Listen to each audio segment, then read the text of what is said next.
Hello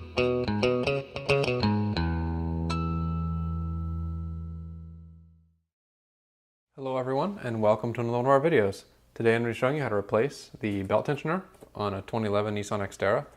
This part should apply to all 2005 to 2015 Xterras, all of them with the VQ40 engine, and it's tensioner part number 11955-EA20B. So in my case, I have about 30,000 miles, a little bit over that, on my 2011 Xterra, and I've killed a few of these tensioners. This is going to be the third one that I've replaced. The original OEM one went out about 10,000 miles, and then I replaced it with Gates ones from there on. The price of these OEM ones and the Gates ones is now approximately the same, so that's why I bought an OEM one instead this time. But it seems that these are of a relatively poor design, or perhaps the supercharger that I have in my vehicle is putting additional strain on these, which is entirely possible and quite frankly probable. So what I'm going to do is show you how to replace the tensioner. The process is going to be pretty much identical for everyone else's Xterra. It's going to be a little bit different just because I have the supercharger on mine as far as the belt routing goes, but the actual replacement for the tensioner and the mounting point for it and everything is going to be the same.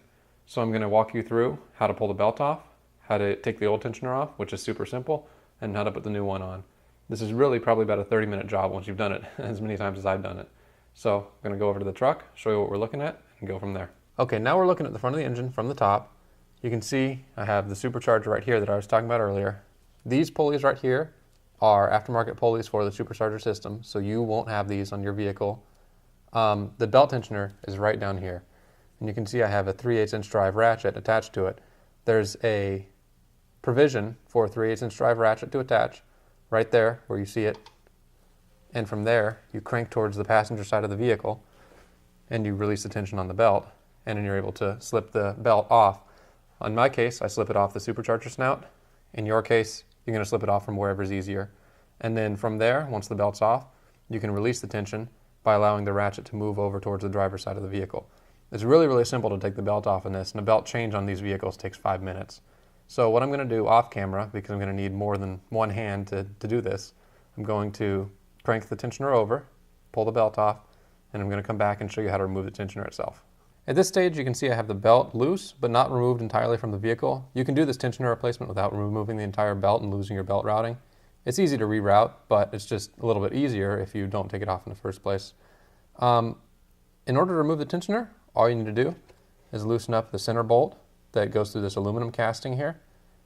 You can see I have a long ratcheting 14mm wrench on there. You can just use that to break it loose and pull it all the way out. And the tensioner should just come right off the front of the engine, and then you should be able to swap the new one on. It should be pretty straightforward. So what I'm going to do is go ahead and pull this off and then show you what the difference is between the old one and the new one. Okay, so as you can see here, we have the old tensioner and the new tensioner. The old one, the little cover here, it's all loose.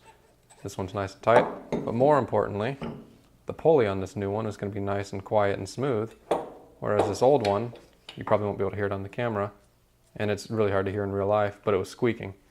And so whenever you drive the truck, it would go chirp, chirp, chirp, chirp, chirp, chirp, chirp as it's idling, and then, you know, accelerate the pace of that as you accelerate the vehicle.